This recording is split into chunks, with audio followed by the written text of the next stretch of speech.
Oh, 4 minutes. Hop. Donc ça veut dire que Laurie, tu fais l'intro. Classique. C'est l'heure d'accueillir. Je la fais pas parce que je la ferai en direct, c'est ce qu'a expliqué John, c'est ça? Non, on l'a fait là, comme ça on sait au niveau des timings. Comme ça permet d'être sûr au niveau des timings. Ok? Ouais. C'est ça, c'est l'heure d'accueillir Xavier Louis, les plus beaux détours de France. Hop. Moi, tu le faisais après le bonjour. Je trouve que c'est mieux si on fait l'intro avant le... On fait l'intro. Laurie, à la fin de l'intro, tu dis bonjour Xavier Louis. Moi, je dis bonjour. Et comme on l'a expliqué hier, et j'enchaîne comme on l'a expliqué hier, et comme ça, je te relance. On fait ça? Ça marche.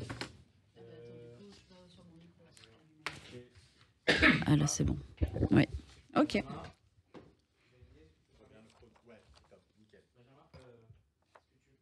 1, 2, 1, 2, 1, 2. Xavier, est-ce que tu peux parler? 1, 2. Non, ça marche pas? Si, c'est bon, ça marche. Si, c'est bon, Ouais. c'est bon, c'est parti. Ok, bah c'est à moi alors. C'est l'heure d'accueillir Xavier Louis qui anime les plus beaux détours de France, ce réseau qui regroupe les plus belles petites villes de France que l'on peut retrouver sur le site www.plusbeaudétours.com et dans le guide des 100 plus beaux détours réalisés avec Michelin et offerts dans les villes labellisées. Bonjour Xavier Louis. Bonjour Laurie, bonjour Benjamin. Bonjour Xavier Louis. Bon, on l'a expliqué hier matin. Il apparaît que les Français donc souhaitent découvrir avant tout nos belles petites villes pour s'y balader. Alors, vous avez des petits exemples à nous donner? Je vais vous en proposer 2 ce matin, dans des endroits fort différents et fort éloignés. D'abord, la ville de l'Escar. L'Escar, c'est dans les Pyrénées-Atlantiques, c'est à côté de Pau. Et c'est d'ailleurs, l'Escar était la capitale du Béarn. Et alors, cette capitale du Béarn, cette ancienne capitale du Béarn, propose justement, ça tombe très bien, 2 types d'itinéraires pédestres. Pour se balader, oui. 7 et 4 km. Alors, 7 à choisir. Et 14 km. Ah, 14 km, oui. alors c'est dans l'environnement. On a une formidable vue sur les Pyrénées, notamment. On va jusqu'à un lac. Magnifique. Et puis, il y a la balade dans la ville. Et dans la ville, alors il faut savoir que c'est une partie médiévale, magnifique. Et ce qui est très, très original, il propose, alors, dès ce soir, tous les mardis soirs, l'Office de tourisme vous propose de 21h à 23h une balade au flambeau. Oh. Donc c'est jusqu'au 20 août. Donc tous les mardis, on a le jusqu'au choix. 20 août. Ouais. Et alors, on voit la cité à la tombée de la nuit. Et Clélie, qui est la déesse gallo-romaine, et Thalès, vicomtesse du Béarn, donc vous balade, vous guide. Voilà des cicérones, pour le coup. Et en chemin, en plus c'est astucieux, on déguste de l'hypocrasse, la boisson des dieux, comme vous le savez. Et on peut même écouter les mélodies de l'orgue dans la cathédrale, qui est magnifique d'ailleurs, qui est sur le parcours.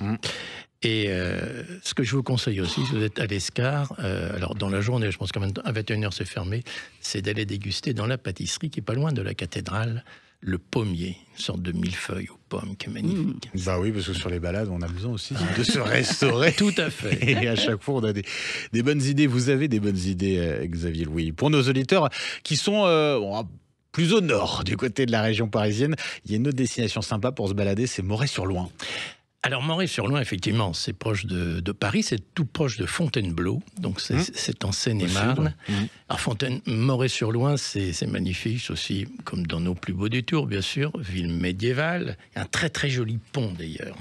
D'ailleurs, c'est la ville de Sisley qui l'a beaucoup peint. Ouais. En l'occurrence, alors, ils ont la bonne idée jusqu'au mois de septembre, jusqu'au 1er septembre, ils ferment la ville, le centre-ville, pour le réserver aux piétons. Alors, c'est plus sympa pour se balader, effectivement. Et il faut savoir aussi que dans cette ville, il y a deux musées intéressants. Il y a le musée du vélo, puisque c'est la ville d'un ancien potier, il s'appelait, d'un ancien vainqueur du Tour de France en 1900, ça va être en 1905. Et aussi, ce qui est très très sympathique à voir, c'est le musée du sucre d'orge. Sucre d'orge, C'est gourmand. élaboré par des bonnes sœurs. Et alors en plus, ce musée il est dans un moulin qui est tout près du pont, donc au milieu du Loing, sur une île. Et voilà, donc c'est Moret-sur-Loing, c'est une belle destination. Hein. Merci beaucoup Xavier Louis. Bah oui, balade gourmande et culturelle. Voilà. Exactement, c'est souvent ce qu'on trouve dans nos plus beaux détours. On aura l'occasion de vous en proposer d'autres au long de l'été. Et vous pouvez retrouver ces villes sur le site www.plusbeaudétours.com et choisir votre destination en confiant vos préférences et vos envies à Cicérone. Merci beaucoup Xavier Louis, à demain. À demain.